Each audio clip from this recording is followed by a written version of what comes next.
Hi, I'm Danielle Smith. I am collaborating with Common Sense Calgary to interview candidates for the upcoming municipal election in Calgary on October the 18th. And joining me now is your candidate for Ward 7, Terry Wong. Terry, thanks so much for being with me. How you doing, Danielle? Excellent. So let's talk a little bit about why you decided to run for office. What do you think makes you a good candidate? Well, I think the three things I could probably say. Number one is I bring experience to the Ward 7 to the city. As you know, I worked for the city for 30 years as a manager in a variety of different departments. Subsequent to leaving, I've worked in the community for the last 6 years, both in president of a community association as well as executive director of a business and improvement area, and therefore business in a community sense. And I think that the third part is that over my course of my career, it's always about doing the right things and doing it the right way. All right. Well, let me talk to you a little bit about the candidate who had been in there for some time. I know she's retiring, Drew Farrell, but she was a little controversial. I'm just wondering, when you look at her record, would you have done anything differently? Well, I think one of the things we found after door knocking about close to 4,600 houses, 85% of the people today have said their time is up. Hmm. And in the course of the 21 years, progressively it became less and less listening to communities and listening to the concerns of the residents and community associations. So would I've done anything different? Definitely would have. Right from day one to the whenever the time's up for me, I will continue listening to communities. I will continue listening to people. I will continue, I say, allowing them decide the future of Calgary. It is not about me; it's about them. Talk to me a little bit about that strange intervention that she did with the Dairy Queen not wanting them to be able to rebuild. Just give me your perspective on what you heard about that, because that was that story went pretty far and wide when Alicia Corbella wrote about it. Sure. So on that particular case, I had a direct role in that situation whereby the property owner, the Gordon family, and the business franchise owners, the Shim family, when the city refused their development permit, we decided to go through appeal process. In the appeal process, we knew we had a solid case as to there shouldn't have been any intervention, shouldn't have been any refusal for a private property owner to do what he needed to do. So in that situation, we presented a case, but at the same time, despite knowing or feeling that we were going to win, we wanted to be sure that Calgarians knew that this is the way in which City Hall was operating against private interests. We wanted to show that intervention on again private interests is not appropriate. Thus, the media took off on it. Talk to me a bit more about what you're hearing in your ward. What are the issues that people are telling you are the most important? Give us the top three. Top three things, yeah, for sure. We've been door knocking since May 1st, and I say 4,600 houses. The predominant thing that we're hearing right now is what we'll call community safety, public safety, and infrastructure safety. So that is one area, and when we talk about that, you can't believe, Danielle, walking on 16th Avenue as an example. There are crumbling sidewalks right in front of bus stops and people who are trying to access bus stops and on wheelchairs, whatever. The city's ignored that. And how many times we see crumbling sidewalks, potholes that we're not dedicating enough dollars on maintenance. The second issue, of course, is all the social disorders happening in the backyards. People rummaging through garbage cans, breaking the garages, stealing bicycles, finding condoms, and finding drug paraphernalia. That is keeping a lot of parents anxious about letting the kids walk to school, right? So that is a third issue. And of course, there have been a number of criminal elements, and over in Bantro, most recently, 3 times in the course of a couple of weeks, police SWAT teams coming into a unit and trying to evict a tenant who's been known to be a violent offender. So when you get communities upset like that, concerned and aggravated like that, we're so clearly missing something there. The second issue is around the what we call an affordable city, whether it be the taxes they pay, the fees that they're paying, finding out the utilities, utility rates that NMAX controls, that the utility costs are getting to a point that people are saying we can't afford to live here. We need to reconsider why we're here, right? So the affordability. And the third part is what we call a vibrant city. We all want a great city. We all want a great community. But again, you take a look at whether it be And then the focus right now is on downtown because we need to so-called repopulate the downtown with people and businesses. But it's also about communities, community centers. 16, 17 months of COVID being shuttered in, people are sitting going, we need to get a break. We need to get out. We need to get to a park. We need to do something. And we're not investing on the local community stuff to make them vibrant either. So, those are three topics: safety, affordability, and vibrancy. Those are things that I would, will make a priority when we get on the council. All right. Well, we'll get into a bunch of those. Let's start from the sort of the macro level and then bring it down to the micro Yeah. level. First of all, what do you see the role of the council member is in overseeing and directing the administration? Do you think that relationship's working well, or do you think there needs to be a different approach? There certainly needs to be a different approach. And I go back to when I started with the city back in '84, and at that time, administration used to take all the staff through an orientation process. It was an orientation knowing this is what transportation does, this is what planning does, what the community does, so on and so forth. And then doing that, we met either with the chief commissioner or the commissioner of the respective areas. Chief Commissioner George Cornish at the time, with a bunch of new managers, he said, never forget this one thing, that in City Hall, you need to have a balance of politicians, administration, and taxpayers. If you lose that balance, if one ascends higher than everybody else, you're going to have resentment, you're going to have chaos, you're going to have a lot of people, upset. So during the times of the Board of Commissioners, we actually had that good balance. Politicians knew that we have hired professional engineers, accountants, and lawyers.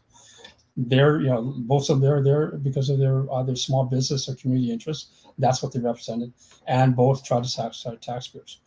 I would say in the last 20 years, that has been eroded to the point now when we go to public hearings, when we go to public engagement sessions, public doesn't feel like that they're being heard. They don't feel like they're at the equal plane with everybody. And for that matter, sometimes I talk to my former colleagues at the city, they also feel they're not necessarily at the equal plane. So it's gone a hierarchy of council-driven administration kind of leading, supporting, and the taxpayer wondering if they ever be heard. All right. I'd be interested to know how you might solve that problem. Is that a legislative change that's needed? Because it does seem to me that we got rid of the commissioner system, and I wasn't sure if that was led by a change in the Municipal Governance Act, or if that was just an administrative change that happened internally to the city of Calgary. Could you go back to something that's more balanced? It was administrative change, and at that time, we went from a board of commissioners where 5 commissioners were of equal status to an administrative model with a CEO and general manager and everything else. So it became that much more hierarchical, right? But the other sort of, if I can say, impetus to it was, again, the 2001 election really started to change the dynamics of the city. We went from, again, a balanced city hall approach to a strong mayor and a subservient administration. That perpetuated after Dave Bronconti with Mayor Nenshi, and of course, the history there over the last 20 years. Interesting. All right. Well, let's then talk a little bit more about how you would approach the issue of spending and taxes, because I'm kind of curious since you've been there. First of all, let's deal with the big ticket item, which is wages. And I want to start at the top with the council members. Do you think council members are paid fairly? I think council members are certainly paid fairly. But what the public needs to understand is the dedication of hours and days for which council members are present and available. Whether it be council committee meetings Monday to Fridays, often extended to late nights, and weekends being at community events and groundbreakers and that sort of thing. So there is certainly a significant contribution of councillors' efforts for the wages they're paid. Okay. Are we suggesting that councillors should get paid more? Not necessarily. More importantly, I think the public just needs to appreciate that it is a difficult task and a task that should be respected. You may not think the councillors work hard for you. There are a lot of things going on. All right, let's talk about the senior management and the layers of management as well. Do you think that there needs to be some kind of rollback, some kind of assessment of whether we're getting value for dollars, or do you think that the level of senior administration is being paid appropriately? So there's probably 3 answers to that. One is a structure, and you're probably aware right now the city manager David Duckworth has implemented a new organization structure, and that's probably the fourth structure since Hmm. 2000. So, and maybe every 4 years, or maybe every city manager implements their own style in doing that. On a structural perspective, while the new structures, if I could say function oriented, so a planning group, a design group, a construction group, an operations group, and that. The thing that is, to me, fundamental to all structures is community. From when as a president of the Hounslow Heights Briar Hill, when we're talking about the planning of a road infrastructure, I want to know I've got one person I'm dealing with, from planning to design to construction, all the way through.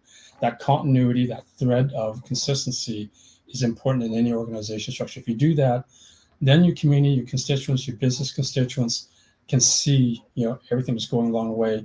Secondly, they're part of the communication, they're part of the collaboration, they're part of the coordination. That's key, regardless of the administrative structure. Okay. The second question you asked is relative to the people that are there now. There's, in terms of our city manager and general managers, are they in the right place? That's up to the city manager to decide. As council members, though, we need to hold them accountable. Each of our city managers, general managers, directors, we need to hold them accountable. It's not for us to design the organization, but it's certainly for our job to hold them in terms of performance, right? And then the last question about wages, salaries, that obviously requires a compensation study done across Canada, and it's not good enough to say that we are the top 5 cities across Canada, and therefore we should be in the top 5 echelon of pay. No, I believe in pay relative to the work you do and the significance of the work you do in a local marketplace. Do you think that same analysis of comparing pay needs to be done for the frontline workers too? When you get down to your middle managers and your union workers, same sort of thing. I think taxpayers want to know that the cost of our labor is equal to, or within, say, 10% of the local marketplace, right? The difficulty, as you know, we've got 17 unions. Collective bargaining is obviously a multi-year process, and I've been challenged at the door. Would I walk in and legislate a 5% rollback on that? The answer is council members cannot legislate that. What council members can do is direct our administration to do a very diligent job in making sure labor relations negotiations done fairly, respectfully, but we have targets. Let's get to our targets. All right, let's talk about spending. Do you think the city is spending about right, about what you'd expect, or is it too much or too little? And the city often trots out their little charts and saying how we compare to other cities, whether by tax rate or by capita spend or whatever case may be. The question I always ask is, are we getting value for those dollars, right? If people feel that our potholes are being taken care of, our roads are being cleared, the snow is being removed, the garbage cans are picked up regularly, that 311 calls are answered within a acceptable time period. If you get that, then people will then look past what the costs are. Wow. Having said that, though, and so I guess what I'm trying to say is quality service first. But the second part of the equation is we don't want to be seen to be paying something that's out of line with what the marketplace is, or out of line with other constituents are. So yes, there's a quality side followed by a cost side. And what do you do to keep spending under control? Oh, I think the very first thing we got to understand is, are we doing the same old, and spending the same old? And if that's the case, then we're not keeping our eye on the ball, because the ball moved, right? So in reality, we've gone through 17, 18 months of pandemic and being shuttered in.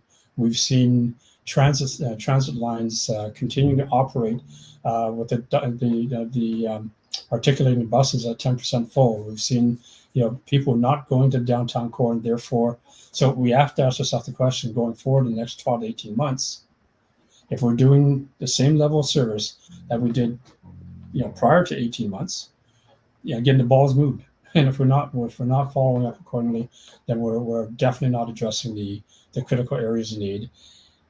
And what ends up happening in 18 months from now, somebody's going to say, well, I need more of this, and council, if they go say, okay, we'll give you more of this, but doesn't find the adjustment on the other side to offset it, then yes, we're going to spend more, and that's not right.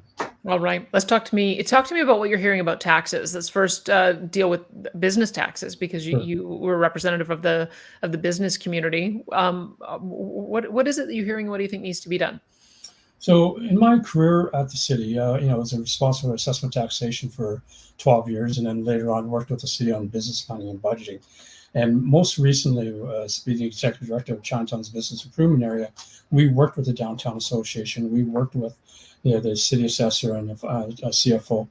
And if you recall, when the downtown lost $250 million of taxes because of the drop of value evaluation there, they simply shifted $250 million to the suburban areas. I was part of that discussion on the table, and I said, "There's no way small, mid-sized businesses can absorb that. Whether it's a mom and pop shop or whether it's a warehouse in the Foothills Industrial Park with one tenant, picking up also an increase in burden of taxes, but not increasing the customer base." So my advocacy at that time was to suggest there's capacity to negotiate with the province to establish a different tax rate for the downtown core. By having a different tax rate for the downtown core, we'd be looking at different classes, different size, different qualities of buildings in there, and saying, yes, you lost some valuation, but the flip side of the equation, have you truly lost the capacity to pay, right? If you haven't lost the capacity to pay, perhaps we need to increase the tax rate so that you're paying equivalent to what you paid previously without shifting a burden to somebody else.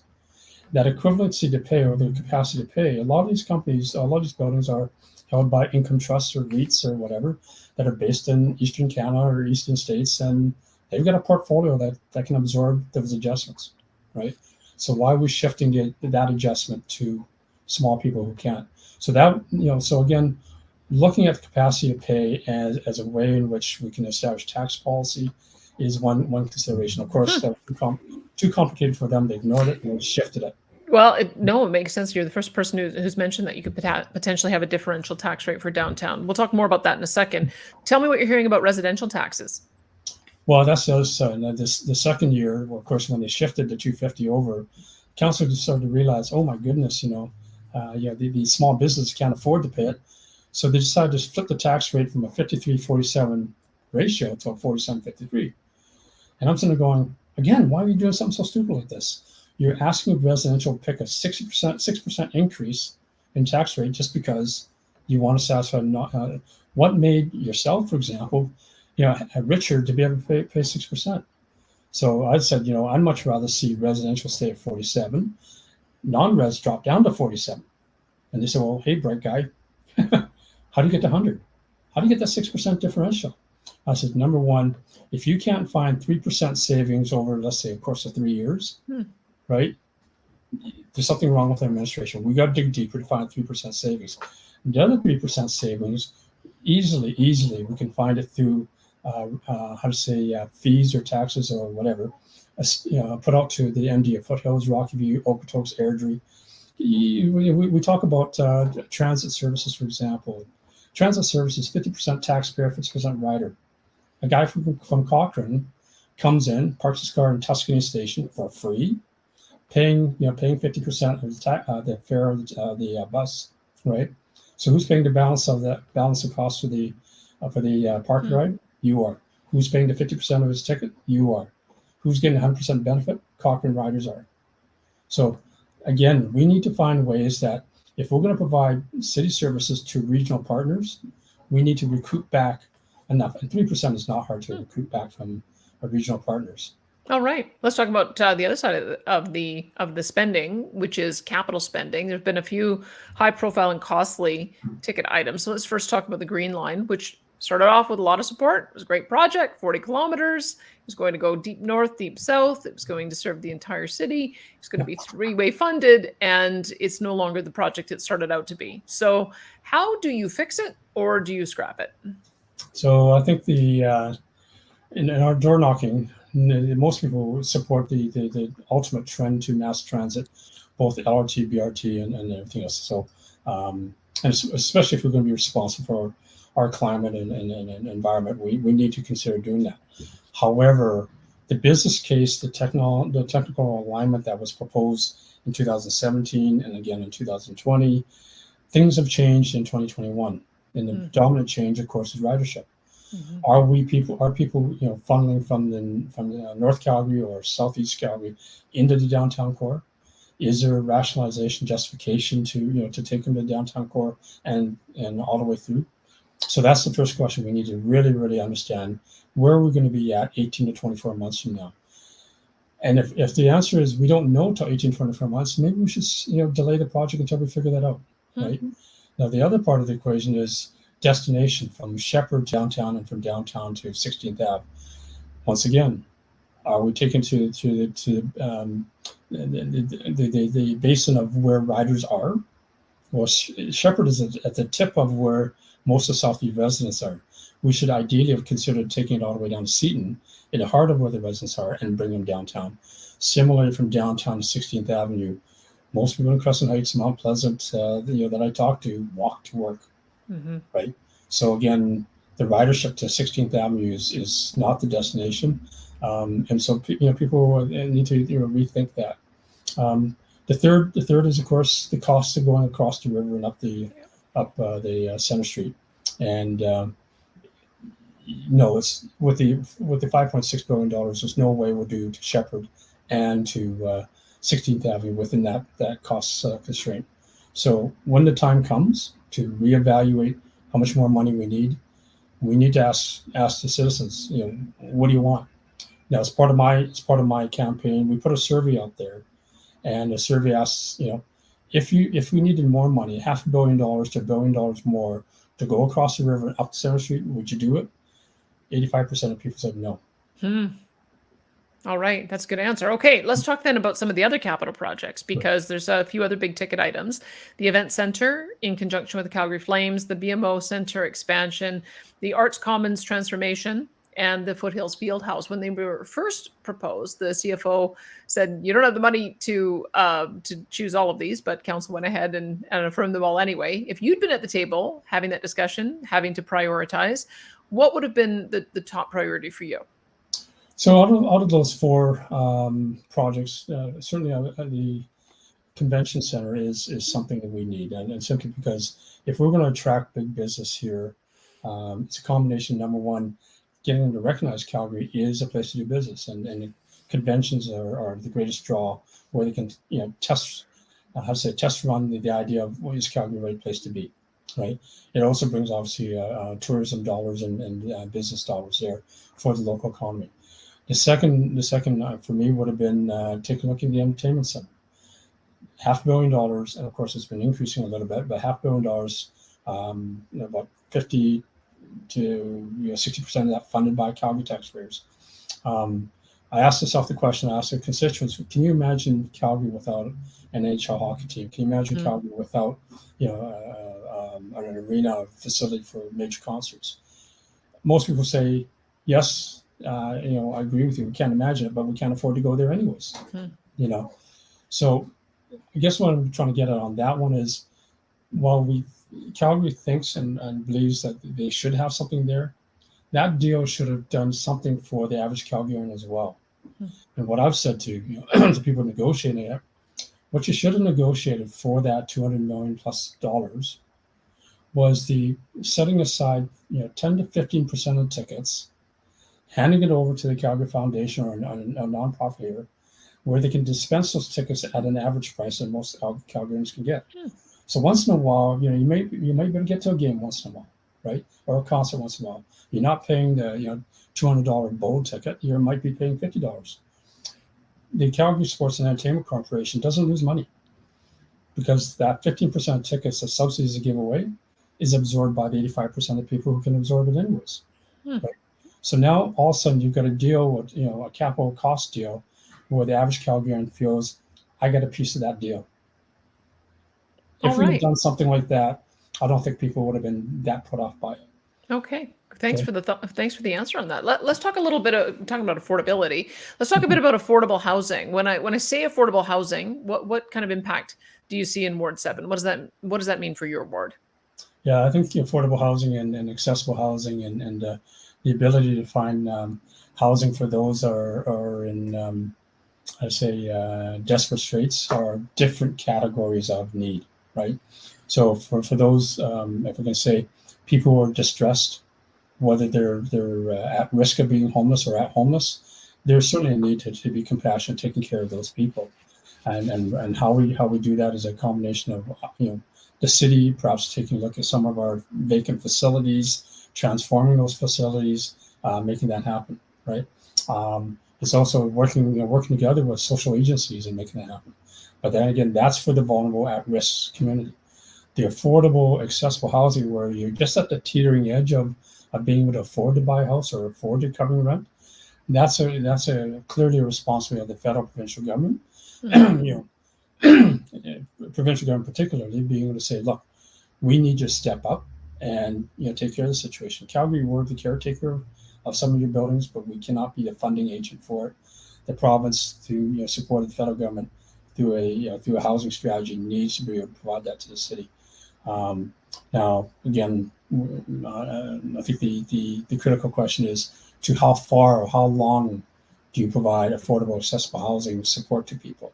At some point, we might help them through a maybe maximum 5-year transition period, but we also have to know that they're on a road to self-sustainability. We can't subsidize forever. All right. In your community in particular, the guidebook for great communities is going to have an impact on densification. There's also sort of this battle between do you build up or do you build out? Tell us what you're hearing about that. So on that one, I actually, you may know, I took an active role in the guidebook when we went to the council public hearing in March.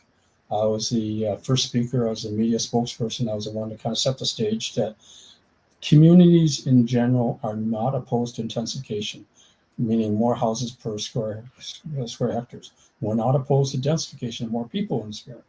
What we're opposed to is a heavy-handed approach to say, everybody in Mount Pleasant, as an example, all of a sudden your R1, R2, which is attached and detached, you're all of a sudden a single classification that will also not only be attached and detached, but you can also accommodate row housing, you can accommodate secondary suites, you can accommodate.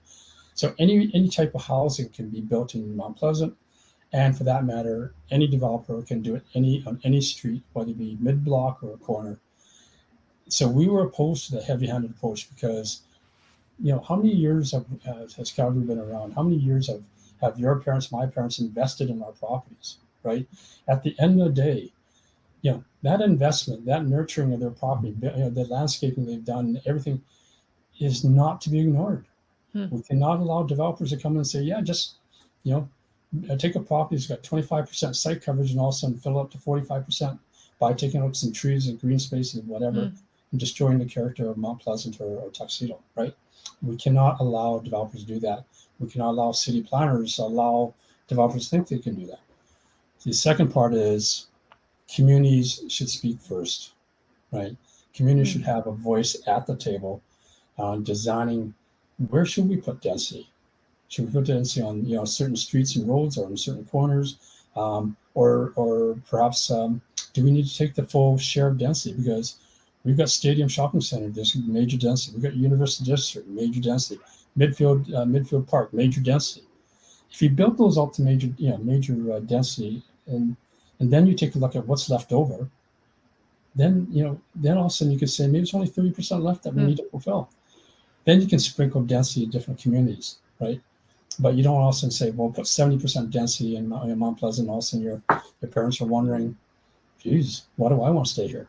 Yeah, good point. Thanks for that. Let's talk a bit more. I want to return to one of the concepts that you raised about creating a special tax rate for downtown, even if they are not able to fill those buildings with new tenants. And I'm just wondering a bit. I just wanted to get your thought on that. Don't you think that would impair the ability to attract people downtown again? I mean, we've got a huge amount of vacant space. And part of what happens is if you can lower the rental rates, that would encourage more people to relocate. If you keep the taxes artificially high, wouldn't that then impair the ability to attract new businesses downtown? So the cost of occupying downtown space is a combination of, yes, the municipal costs, right, which is your taxes and your utilities. But the other part of it is obviously the market. What the market's prepared to pay for a dollar per square foot of that area, right? And you're right. At this current stage, we are at a published 28% vacancy rate, unpublished 38% Mm. vacancy rate, largely because there's a lot of tenants who have leases on vacant space that they're still paying for it, but once those leases run out, also will be that number will escalate very quickly. So at the end of the day, you're right. The question is how much can a business bear to be able to pay for being downtown, right? The flip side of the equation to that, I'll say, is we can reduce the rates on a tax side of the equation, and the market might drop down the rates on the other side of the equation. But at the end of the day, the question always gets back to every business tenant, no different than residential. Location, location, location. Is this the place I want to be? And that's where I think where the city of Calgary can spend some time on creating a place where downtown is not just 8 o'clock to 5 o'clock a day, but rather it's a place where people can I'd say enjoy at nighttime. More streetscape, more cultural space, more restaurants, more this and that. Right, 7/24. Right. The more you do that, then you create the attractiveness that people will be willing to come down there, and thereby create the business success for that. All right. So, do you think one of the approaches that have been taken has been to give direct incentives through the Calgary Economic Development? Do you support that kind of approach? So there's two dollar numbers in there. One is $80 million to the expansion of Arts Common, and then a $45 million incentive to convert office towers into multi-residential. So what I'll say first off on the $80 million, you can imagine spending $80 million, and it'll take 3 or 4 years for that construction to work, and then the benefits won't be realized until years 5 and 6, right? Does Calgary want to wait 5 and 6 to realize the benefit, or do we want to take the $80 million and do something, on the ground now that can attract people, attract businesses, build communities, right? So I'm not to suggest I'm not a fan of the arts community. I am, but I think I'm a fan of Calgarians as a whole, and asking us, can we spend $80 million in smaller multiple projects that can revitalize the downtown core and surrounding areas? The $45 million of incentive to convert apartments to office to apartments. Yeah, not all buildings are qualified to do that from a technical perspective, architectural perspective. Similarly, not all property owners, property managers will find out a financial incentive to do it because they've got an inherent cost in the structure already. Then there's renovation costs, right? At the end of the day, you stack it all together. Or stack it all together. How long will it take to get the return on investment back? Right. Do you need to grab a drink of water? I've got water in front of me. I just want to give you a chance to do that. Thank you. So from an economic standpoint, I'm not sure how many people will take it up. But the third part of the equation, from a real estate perspective, we have a lot of vacant condominiums that are not being sold yet. So adding to the supply of condominiums while reducing the office vacancy rate artificially down to 20%, I'm not sure that's the right way to go. Okay. I want to call this a lightning round because I want to get your take on all of these issues, but we are running short on time. So let's see if we can get through some of them quickly. So first of all, just give me your basic take on privatization. Do you believe that in certain cases there should be private delivery of public services, say either garbage collection, snow removal, golf courses? Generally speaking, do you support that kind of approach? I'm not opposed to privatization, but my primary is through the city services, can we deliver quality? Can we deliver cost effectiveness? Can we deliver the continuity of service that people expect 7/24, right? If we can do it in a reasonable manner, one that is not totally out of line with the private marketplace, I think the city can continue doing that. Oh. But then again, of course, we can't ignore privatization. Okay. Talk to me about the public art program. It's been controversial. Do you think they fixed it, or do you think there's still problems? They made improvements, certainly in the adjudication and the board who's making those decisions. I think from my perspective is,